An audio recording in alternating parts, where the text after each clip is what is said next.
My father stood at the head of the table with a glass of red wine in his hand, smiling like he was about to deliver a blessing. It was Christmas Eve in Dallas, 8 years ago. The dining room was glowing, gold lights wrapped around the staircase, crystal bowls filled with ornaments, my mother's polished silver laid out like we were hosting royalty instead of relatives who barely liked each other. My cousins had their phones out, recording the annual Caldwell toast. Someone laughed before he even spoke. He started with Logan, of course. "Our youngest son," he said proudly, resting a hand on my brother's shoulder, "is the smartest investment this family ever made." Laughter, applause. Logan grinned, cheeks flushed from wine and praise. "And our second child?" My father chuckled, swirling his glass. "Well, let's just say we're grateful at least one of them turned out useful." The room erupted. Plates clinked. My aunt covered her mouth and said, "Oh, Robert." Someone slapped the table. My cousin didn't stop recording. Logan laughed too. Not cruelly, not loudly, just enough. I didn't laugh. I felt the word settle into my chest like something permanent. Useless. I remember thinking, in that exact moment, that this was the first time he had said it into a microphone. It wasn't the first time he'd meant it. I was 27 that night, founder of a small logistics tech startup operating out of a leased warehouse outside Houston. We had 12 employees, one decent regional contract, and a routing algorithm I had spent 3 years building. To my family, I ran a shipping app. Logan, on the other hand, was a vice president track investment banker in Boston. Tailored suits, 6-figure bonuses, words like portfolio and leverage that made my father beam with pride at country club dinners. At Christmas, the hierarchy was visible in the seating arrangement alone. Logan sat to my father's right. I sat at the end of the table, closest to the kitchen. After the laughter died down, my father took a sip of wine and moved on, praising market resilience and traditional careers. My mother nodded along, smiling at guests like she hadn't just watched her daughter be reduced to a punchline. I kept my face neutral. I had learned that skill young. When dinner ended, I excused myself quietly. No dramatic speech, no slammed doors. I grabbed my coat from the hallway closet while my cousin replayed the toast video for a few relatives who wanted to hear it again. I stepped outside into the cold Texas air. The driveway lights blinked red and green against the pavement. I stood there for a moment, breathing. The front door opened behind me. "Peyton," my mother called softly, irritation tucked beneath concern. "Don't be dramatic." I turned. "You called me useless," I said. My voice didn't shake. My father appeared behind her, coat unbuttoned, still holding his wine. "Oh, come on, it was a joke." "A joke?" I asked. He shrugged. "You know what I meant. Logan's career is stable. Yours is experimental." Experimental. Logan stepped out last, hands in his pockets. "You know how Dad is," he said lightly. "He doesn't mean it like that." But he had laughed. That was the part that stayed with me. My father checked his watch. "You're too sensitive. We're proud of you in our own way. But let's be honest. What Logan does is secure, reliable. You're running something out of a warehouse." "It's a company," I said. "It's a risk," he replied. There it was. Not just useless. Risky. I looked at them. My mother's polite disappointment. My father's certainty. My brother's quiet alignment. And I understood something I hadn't wanted to admit. This wasn't one comment. This was the story they told about me. And they believed it. I got into my car without saying goodbye. The drive back to my apartment was silent, except for the faint hum of Christmas music still playing from the radio. I turned it off. At a red light, my phone buzzed. Family group chat. Photos from the table. Logan raising his glass. My father mid-toast. My face barely visible at the edge of one frame. No apology. Just laughing emojis. When I got home, I sat in the dark for a long time. Then I opened my laptop. Quarterly revenue projections, warehouse capacity reports, client performance metrics. We were small, we were stretched thin, but we were growing. Earlier that month, I had applied for a business credit line through the same bank Logan worked at. We'd been denied. Insufficient long-term stability. I stared at the phrase in the email again. Stable, reliable, secure. The same words my father had used at the table. I opened a blank document and typed one sentence. Prove it, not to them, to yourself. I didn't block the family that night. I didn't send a final message. I didn't post a dramatic goodbye. I simply stopped showing up. No more holiday dinners, no more pitching my business between dessert and coffee, no more explaining logistics software to people who had already decided it was cute at best. If they needed a label for me, they could keep it. Useless. I closed my laptop and stood up, walking to the window of my apartment. Across the street, someone else's Christmas lights flickered. I thought about the way the room had laughed, about the way Logan hadn't defended me, about the way my father had smiled while saying it. And for the first time in my life, I didn't feel the urge to argue.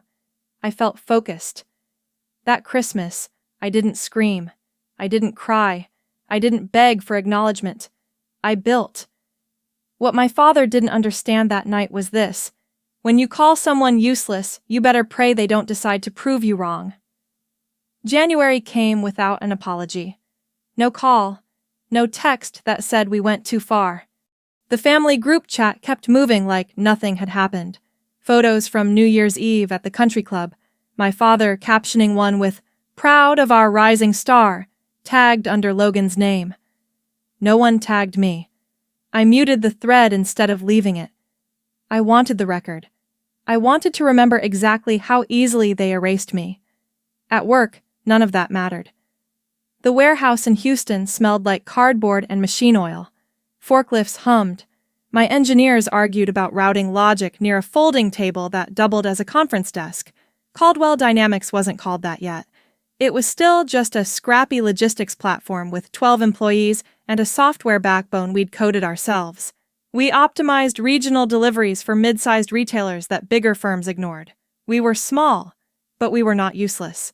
In February, I submitted paperwork for a business credit line expansion. We needed better automation hardware and upgraded server capacity. Without it, we risked losing a regional grocery chain that was considering scaling with us. The bank reviewing the application was the same institution where Logan worked. I hesitated before clicking submit. Then I told myself I was being paranoid. 2 weeks later, I received the rejection. The email was polite, professional. After careful review, we regret to inform you. The phrase that stood out was the same one my father had used in the driveway.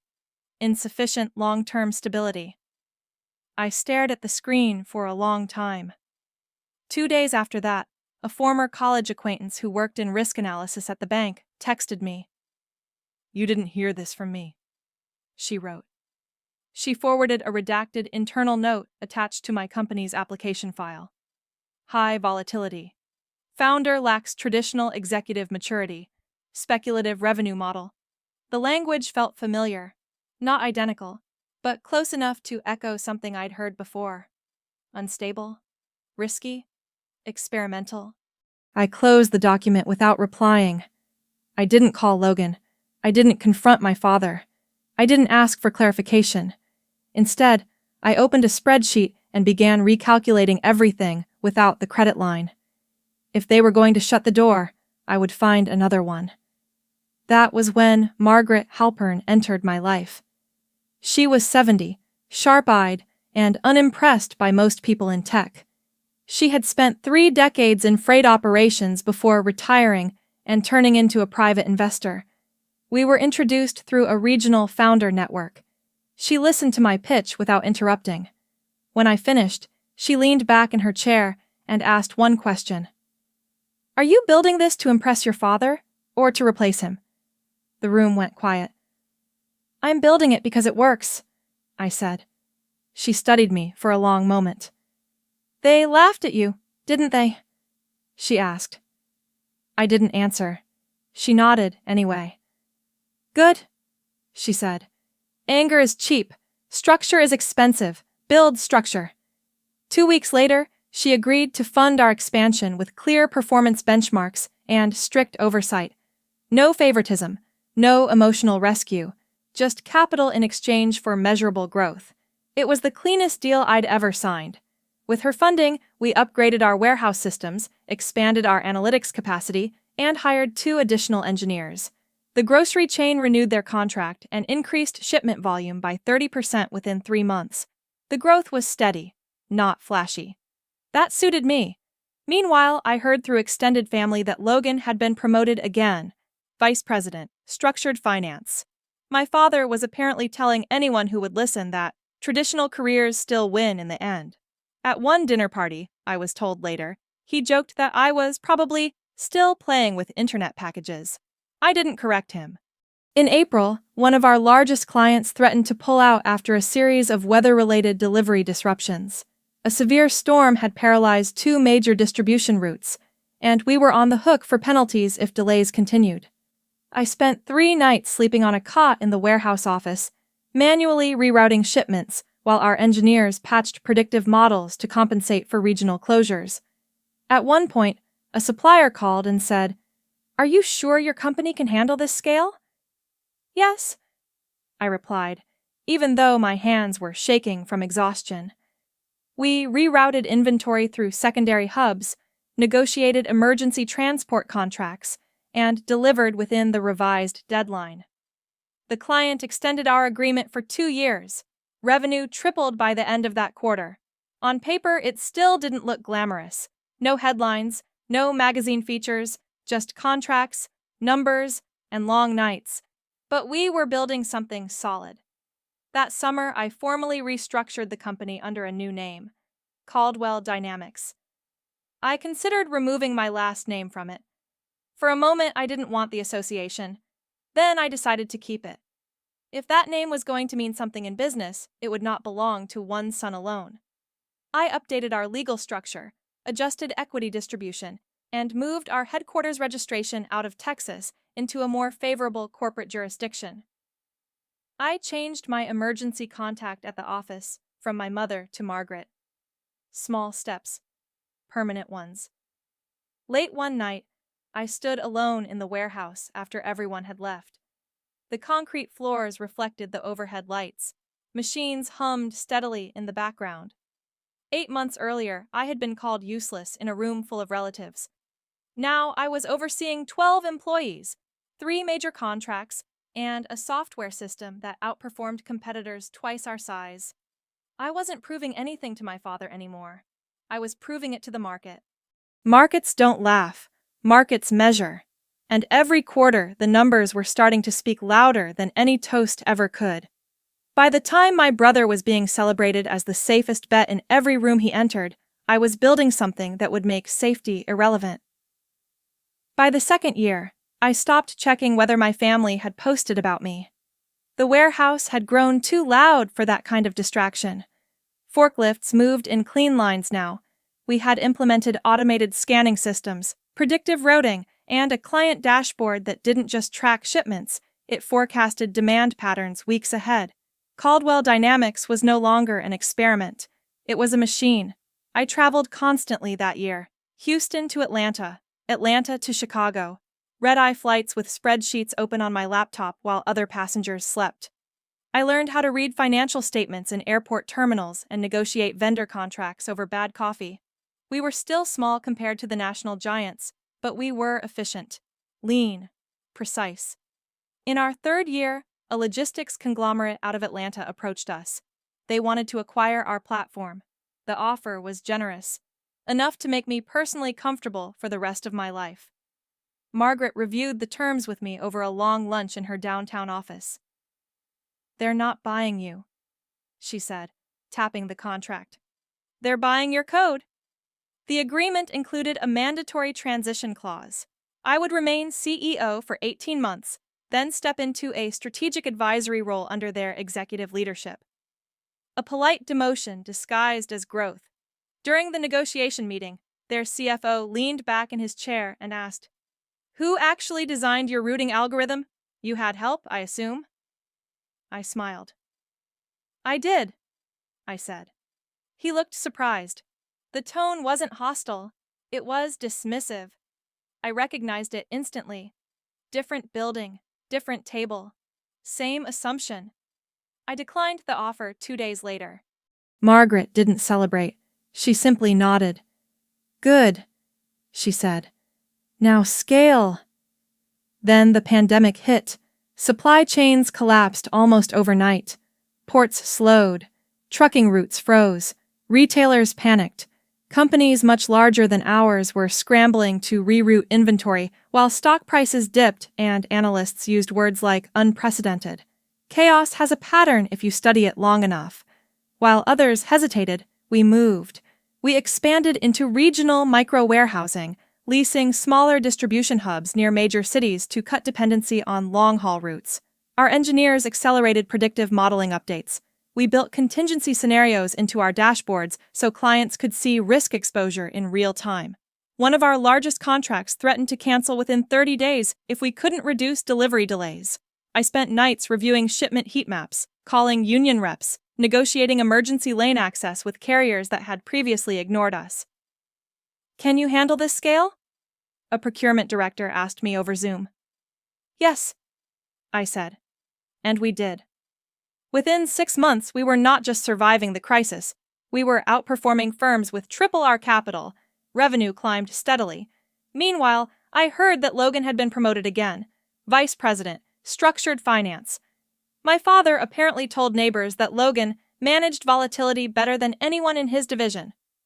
I didn't comment, but I paid attention to the phrasing. Volatility. The same thing they said my business represented.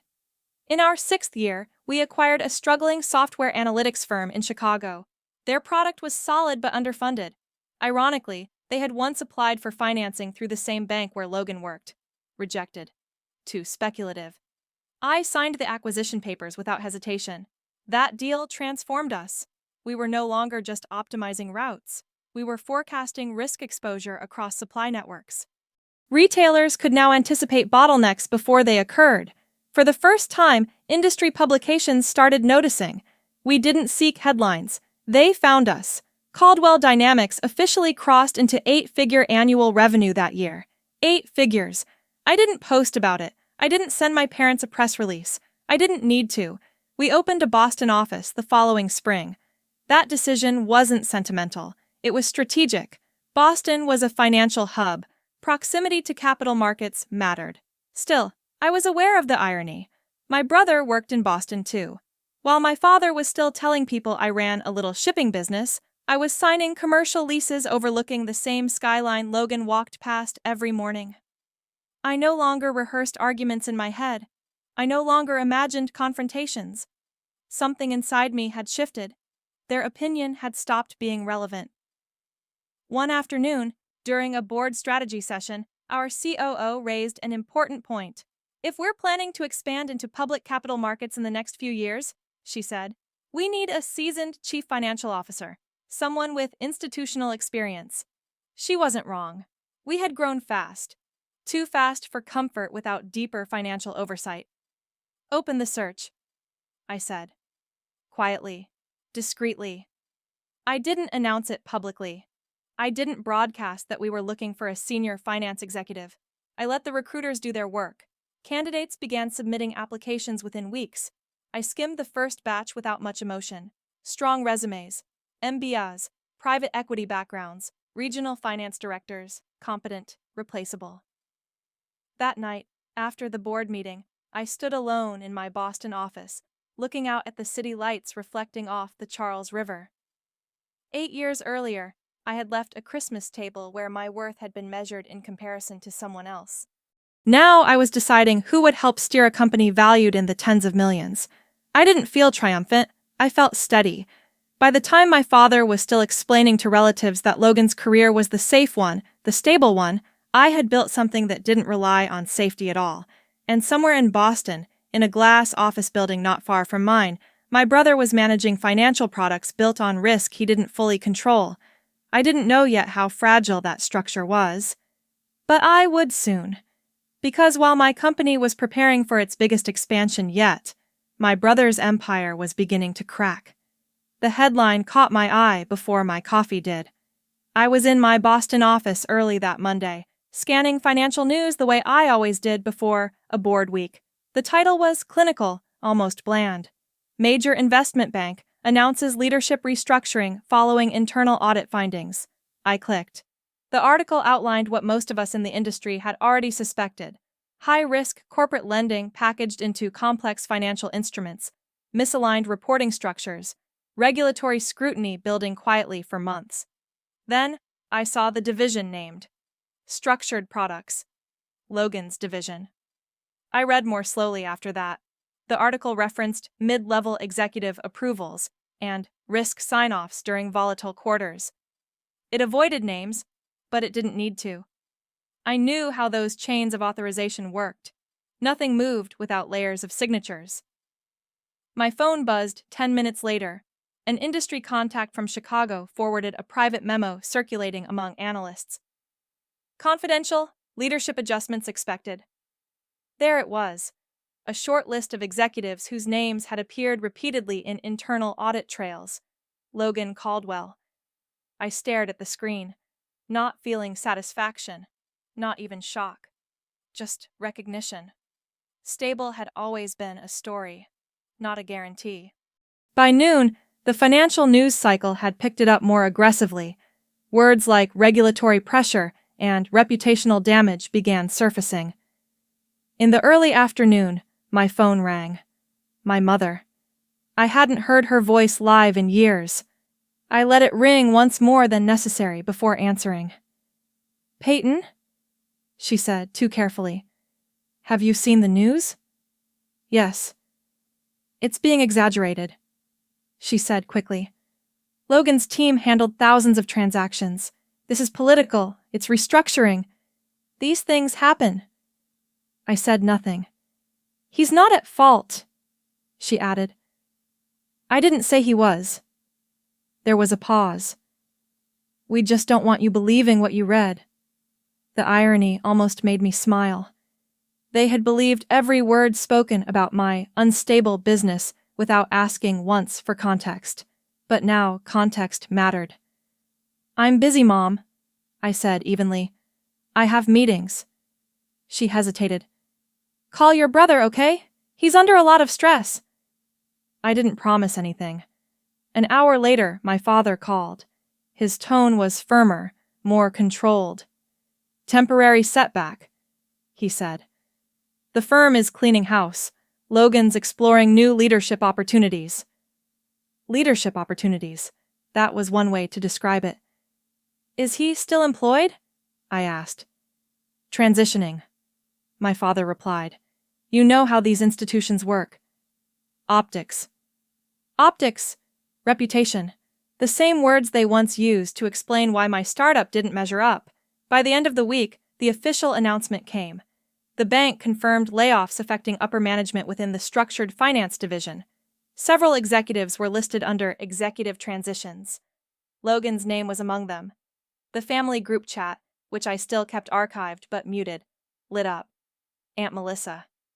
"He'll bounce back stronger!" Cousin Andrew. "Industry politics. Happens all the time." My father. "Proud of the integrity my son brings wherever he goes." I closed the thread.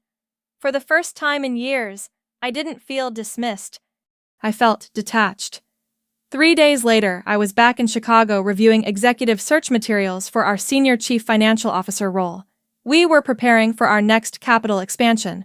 The board had agreed we needed deeper institutional financial leadership if we were going to scale responsibly. My assistant placed a fresh stack of candidate profiles on my desk. "Several strong submissions this week," she said. I skimmed the first 2 without much interest. Then I saw the name. Logan Caldwell. For a moment, I thought it had to be coincidence. It wasn't. MBA from Wharton. 8 years in structured finance. Capital restructuring experience. Risk oversight committees. He had applied directly through our executive search channel. No phone call. No warning. Just a resume. I leaned back in my chair and read every line carefully. His experience was real. Impressive, even. Under reason for applying, he had written, I am seeking an opportunity to align with a company that demonstrates long-term strategic growth and disciplined innovation. I believe Caldwell Dynamics has the potential to redefine its industry over the next decade. He didn't know. He had no idea who that leadership belonged to. I read the line again.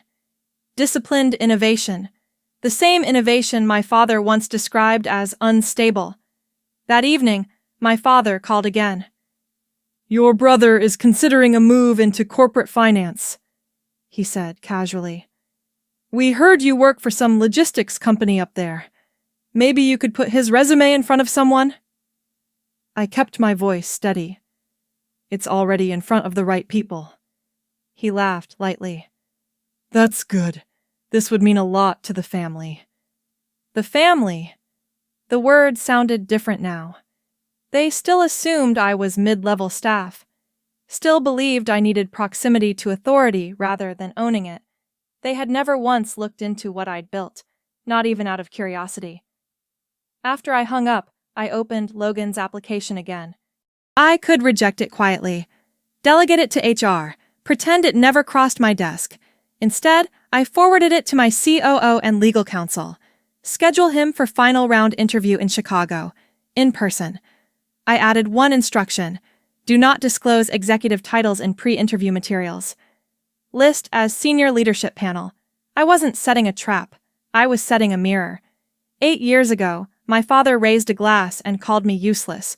Now his golden son was asking for a seat at my table. He thought he was walking into an opportunity. He had no idea he was walking into the consequences of a word. I read my brother's resume 3 times before I allowed myself to feel anything about it. The first time, I read it like a CEO. The second time, I read it like an analyst. The third time, I read it like a sister. 8 years in structured finance, promotion track that moved quickly, experience managing cross-functional risk teams during volatile quarters, exposure to capital restructuring during institutional audits. On paper, he was strong.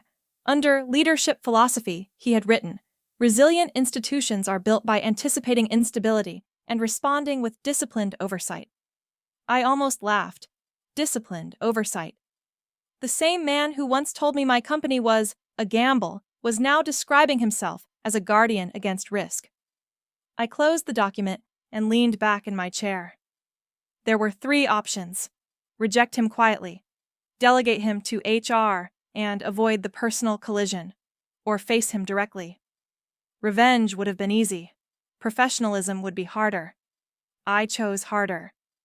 I forwarded his application to my executive assistant. Schedule final round interview in Chicago. Include COO and legal. Standard executive case study format. Then I added one more instruction. Do not disclose CEO identity in scheduling materials. Let him walk into the room the same way I once walked into that dining room, unaware of how exposed he was about to be. That afternoon, my father called again. He didn't ask how I was. He didn't mention Christmas. Logan's looking at corporate roles, he said. You know anyone at Caldwell Dynamics? I watched the Chicago skyline through my office window. I know the right people, I said. That's good, he replied quickly. He just needs someone to get him in front of decision makers. After everything that's happened, it would mean a lot to the family. There it was again. The family. 8 years of silence. No curiosity about my business. No invitations that weren't obligatory. And now they needed something. He'll be evaluated like any other candidate, I said. There was a pause. Well, my father said carefully, you know he's qualified. Yes, I replied. We'll see. I hung up before he could push further. The morning of the interview, I arrived early. The Chicago headquarters boardroom overlooked the river, floor-to-ceiling glass framing the skyline. The walnut conference table reflected the city lights even in daylight. I reviewed the case study one more time. Supply chain disruption scenario, 30-day liquidity constraint, investor panic, regulatory scrutiny. It was tailored precisely to test financial judgment under pressure, not to embarrass him, to evaluate him. I instructed IT to cue the company origin timeline presentation in the deck, not for drama, for context. At 9:55, my assistant sent a message. He's here. Through the internal camera feed, I watched him sign in at reception. He looked older than I remembered. Leaner, tighter around the eyes. The receptionist asked politely, "Have you met our CEO before?"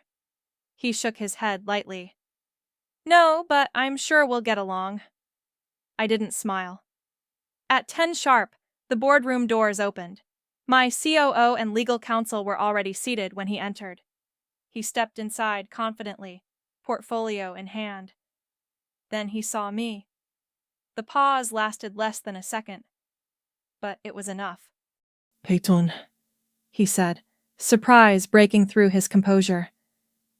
"I didn't realize—" "Mr. Caldwell," I interrupted evenly. "Thank you for coming." I gestured toward the chair across from me. He sat. For a moment, none of us spoke. He glanced at the wall behind me, where the Caldwell Dynamics logo was mounted in brushed steel. He looked at the presentation screen, then back at me. "You're the CEO," he said quietly. "Yes." There was no sarcasm in my tone, no triumph, just fact. We began. "Let's start with your experience managing high-risk instruments during volatile quarters," I said. "Walk us through your approval process." He answered smoothly at first. Structured explanations, risk committees, layered sign-offs. He was good, polished. Then I shifted. "In situations where regulatory exposure increased unexpectedly, how did you adjust oversight protocols?" He hesitated for the first time. "We relied on internal audit advisories," he said carefully. I tapped my tablet. "Specifically during Q3 2 years ago," I added, "when internal flags were raised on yield volatility." His jaw tightened. "That was a collective decision," he replied. "I'm sure it was," I said calmly, "but your signature appears on the approval chain." The room was quiet except for the hum of the HVAC system. He knew I had studied it. This wasn't sibling rivalry. This was accountability. After 40 minutes of case analysis, I signaled IT to advance the slide deck. The company timeline appeared on the screen. Incorporation date, first warehouse lease, first regional contract, revenue milestones. He watched without speaking. At the bottom of the slide, a small thumbnail appeared. December, year 0. I pressed play. The clip lasted less than 20 seconds. My father raising his glass. The word, useless. Laughter. The room went still. Logan didn't look at the screen. He looked at the table. When the clip ended, I closed the presentation. "That," I said evenly, "was the night this company began." He exhaled slowly. "I didn't know," he said. "You didn't ask," I replied. There was no anger in my voice, just clarity. 8 years ago, he laughed while I stood there absorbing a word that was supposed to define me. Now he was sitting across from the company that word built. We weren't done. This was only the first question. The silence after the video ended was heavier than anything my father had ever said. Logan kept his eyes on the table for a moment longer than necessary. My COO shifted slightly in her chair, but didn't speak. Legal remained expressionless, hands folded neatly over a leather portfolio. I closed the presentation and slid my tablet aside. "Let's continue," I said. Logan looked up at me then. The shock had settled into something else. Not anger, not humiliation, understanding. I moved to the next section of the interview. "Caldwell Dynamics is preparing for aggressive expansion over the next 18 months, I said. "Assume we experience a sudden liquidity squeeze due to simultaneous regional disruptions. Outline your first 90-day stabilization strategy." He straightened in his chair. "Immediate cost containment," he began. Renegotiate vendor contracts, defer non-essential capital expenditures, secure short-term credit lines. And if credit markets tighten simultaneously? I interrupted calmly. He paused. Then we'd need alternative capital channels, he said. Private placements, strategic partnerships. Under regulatory scrutiny, I added, with reputational sensitivity already heightened. His fingers tightened slightly around his pen. We'd need transparent reporting, he said carefully. Clear risk disclosures, proactive communication. Something your former firm struggled with, I said evenly. The words weren't accusatory. They were factual. His jaw flexed, but he didn't argue. That environment was complex, he replied. Leadership environments always are, I said.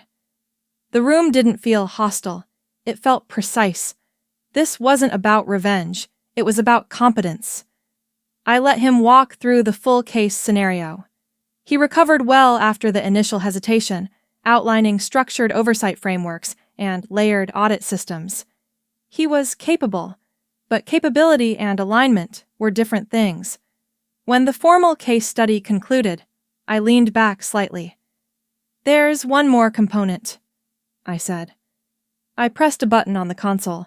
The company values slide appeared behind me. Resilience over reputation.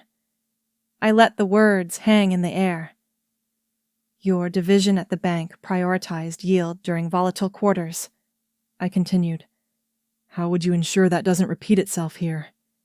He didn't deflect this time. I believed growth insulated us, he said quietly. I was wrong. That was the first unpolished sentence he'd spoken.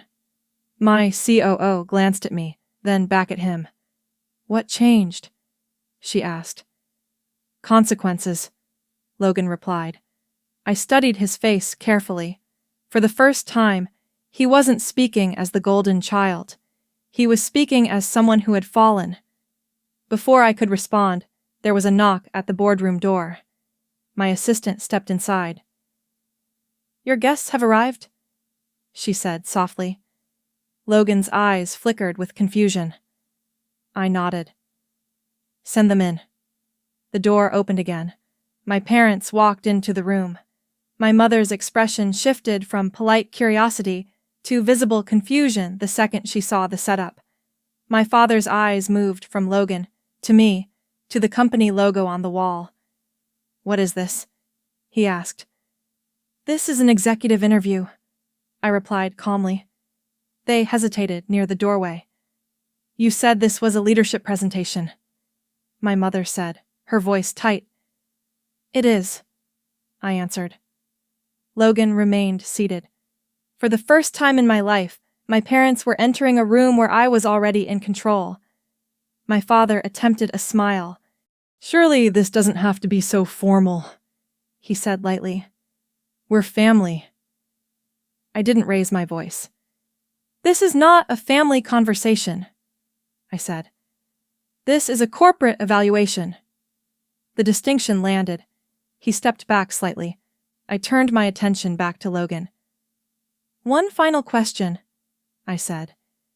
If appointed to a leadership role here, what would you do differently than you did in your previous firm? He looked at me directly. I would question consensus earlier, he said. I wouldn't assume tradition equals stability, and I wouldn't dismiss models I didn't understand. There was no trace of defensiveness in his tone, only honesty. The board members exchanged subtle glances. I folded my hands on the table. The board will deliberate, I said. You'll receive a formal decision within 48 hours. My father shifted uncomfortably. That's it? He asked. Yes. He opened his mouth as if to argue, then stopped. For once, he had no leverage here. Logan stood slowly.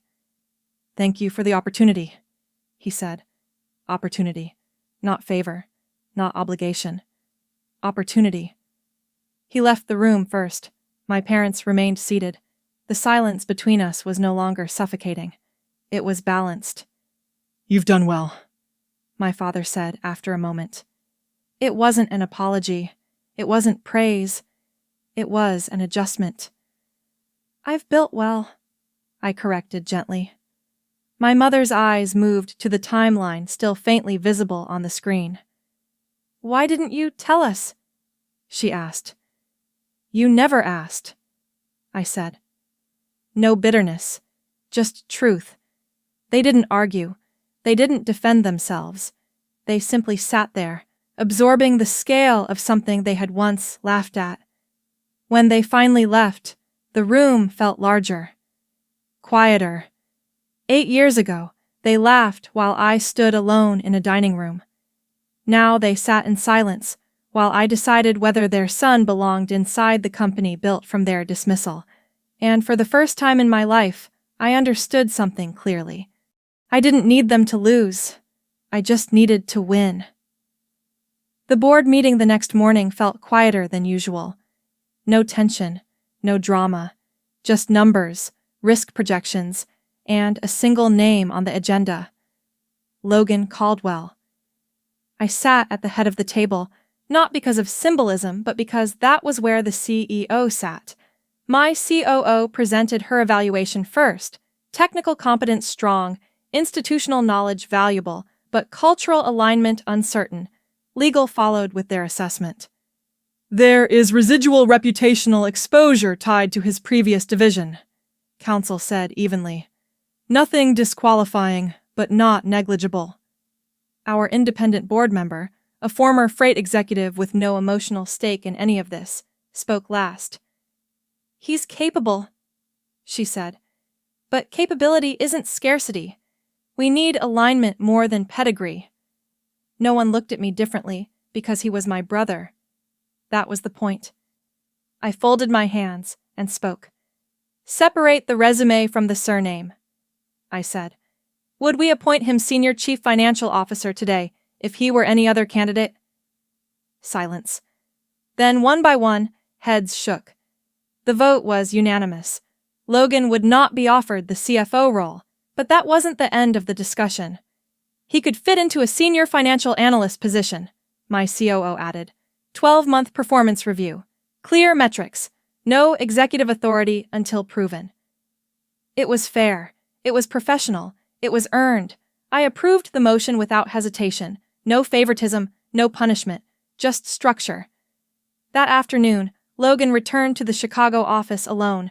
No parents this time. He stepped into my office without the stiffness he'd carried the day before. The shock had worn off. What remained was something steadier. Decision made?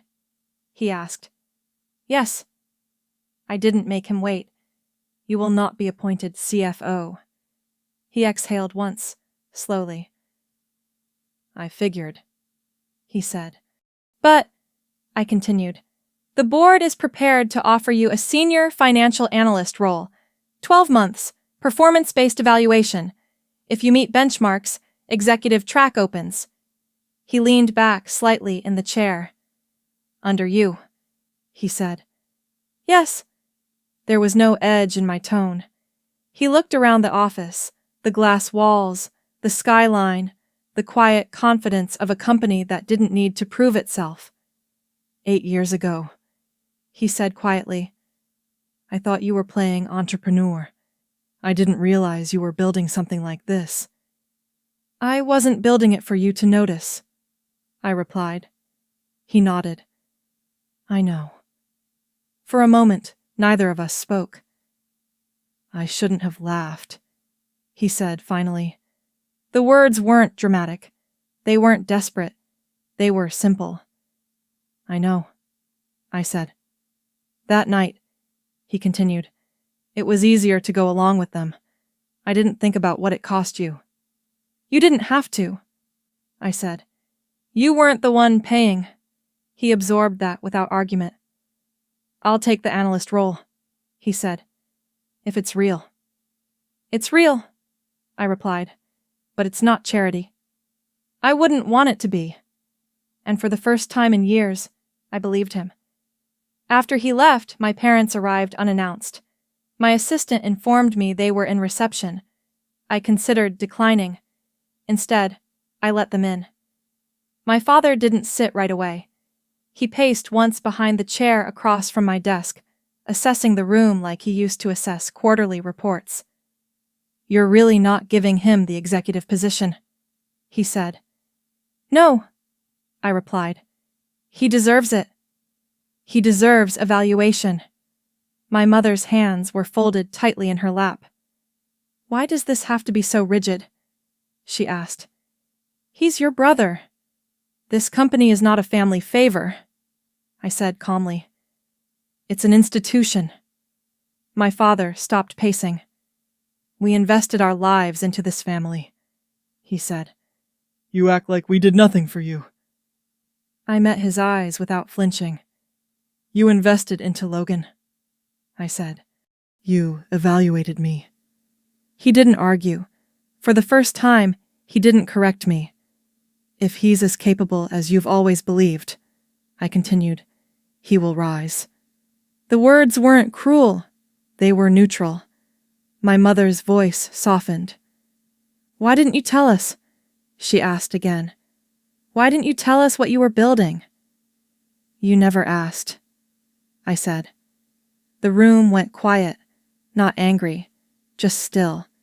They weren't villains sitting across from me. They were people confronting the limits of their assumptions. "What happens now?" my father asked. "Now he works," I replied. "And if he earns leadership, he gets it. If he doesn't, he doesn't."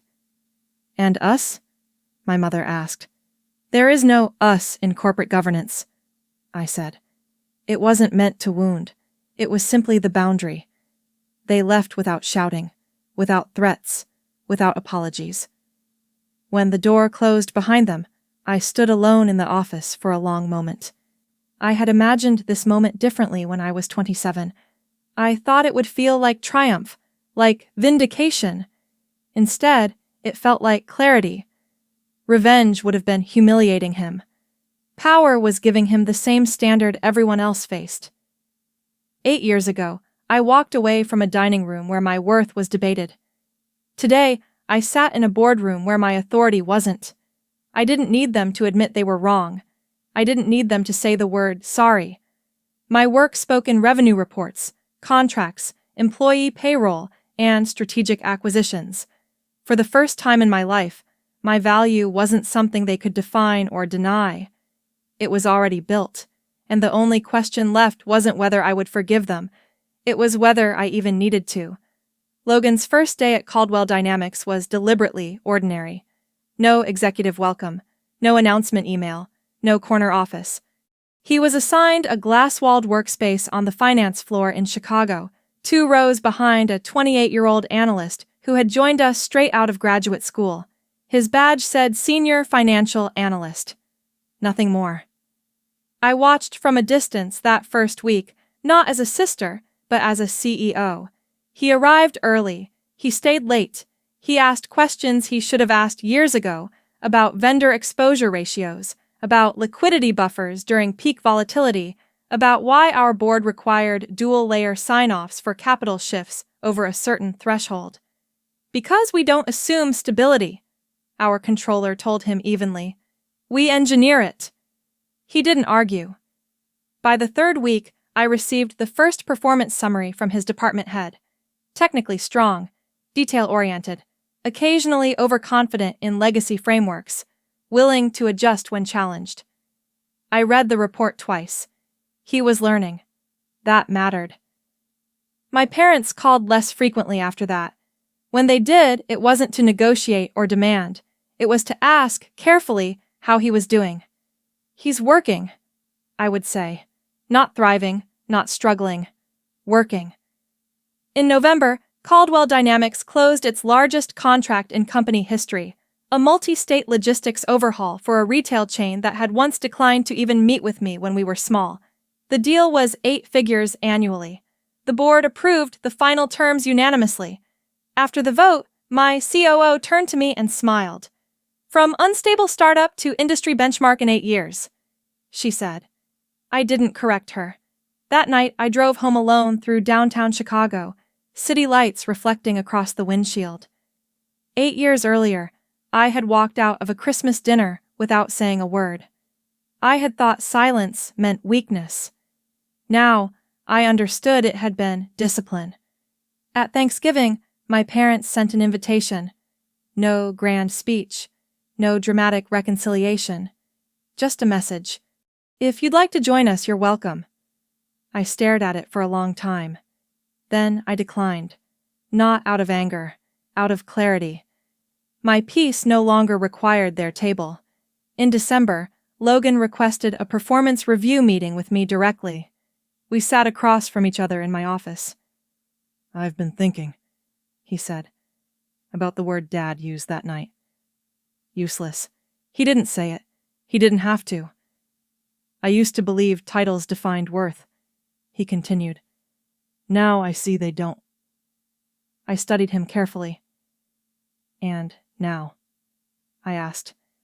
"Now I want to earn whatever comes next," he said, without shortcuts.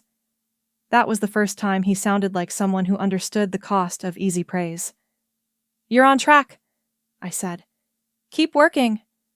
No emotional hug, no dramatic forgiveness, just forward motion.